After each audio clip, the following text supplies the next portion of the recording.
بسم اللہ الرحمن الرحیم۔ کیا حال ہے دوستو؟ امید ہے اللہ تعالیٰ کے فضل و کرم سے آپ خیریت سے ہوں گے۔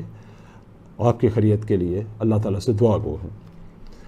ایک ہم نے ویڈیو یہ آپ کی خدمت میں پیش کیا ہے کہ 489F یا چیک ڈس آنر ہونے کا کیا مطلب ہے اور اس پہ کیا کیا مستغیث کے لیے داد رسی موجود ہو سکتی ہے۔ آج ہم اس کا دوسرا پارٹ کی شکل میں اس کے ڈیفینسز یا دفاع بنانے کی کوشش کرتے ہیں۔ یہ جاننا آپ کے لیے اس لیے بھی ضروری ہے، مستغیث کے لیے بھی جاننا ضروری ہے اور ملزم کے لیے بھی جاننا اس کا بہت ضروری ہے۔ مستغیث کے لیے یوں ضروری ہے کہ اسے پتہ چلے کہ اگر میرا چیک ڈس آنر ہو تو اس میں کیا دفاع ہو سکتا ہے، ڈیفینس کیا ہو سکتا ہے، اس کے لیے اس سے پہلے تیار ہونا چاہیے اور ملزم کو بھی یہ پتہ ہو کہ میں اپنے دفاع میں کیا کہہ سکتا ہوں۔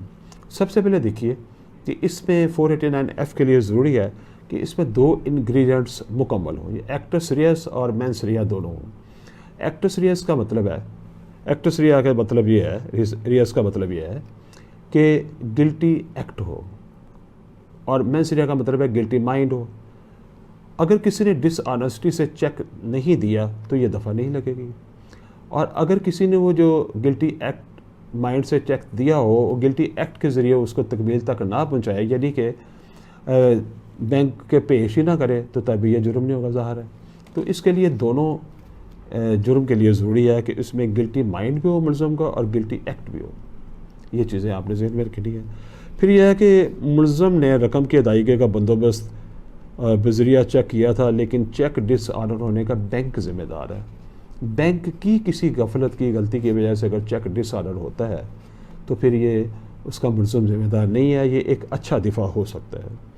اچھا، پھر یہ ہے کہ ملزم کی دھوکہ دینے کی نیت نہیں تھی اور نہ ہی اسی کسی مقصد کو پورا کرنے کے لیے چیک دیا گیا تھا، یعنی کسی آبلیگیشن کے فلفل کرنے کے لیے چیک دیا ہی نہیں گیا تھا، نہ ہی ملزم کی دھوکہ دینے کی نیت تھی، تب بھی یہ اس میں ایک اچھا دفاع اس میں ہے۔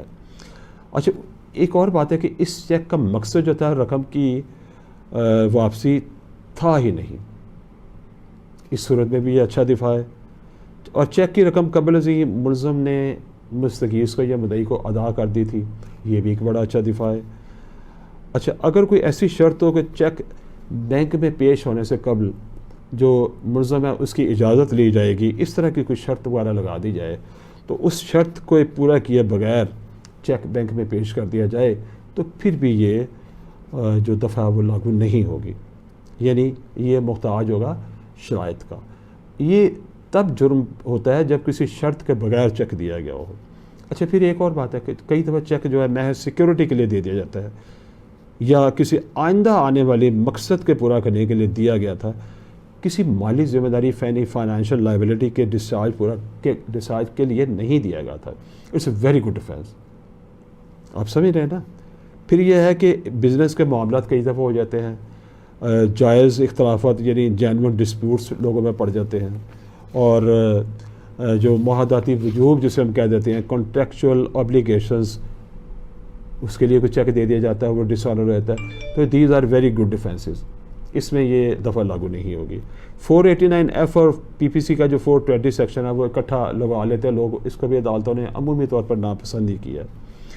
اگر ملزم نے رقم جو تھی وہ جمع کرنے کے لیے بینک کو کسی مالیاتی ادارے کو اپنی پراپرٹی ہے وہ رہن رکھوا دی تھی، مارگیج کرا دیا تھا، ہائپوتھیکیشن تھی اور لائبلٹی کے لیے اور چیزیں دے دی گئی تھی، تو پھر یہ بینکس اور مالیاتی ادارے اس دفعہ کا فائدہ نہیں اٹھا سکتے، ان کا پھر اپنا پروسیجر ہوتا ہے، یہاں بھی ایک بڑا اچھا ڈیفینس بن جاتا ہے۔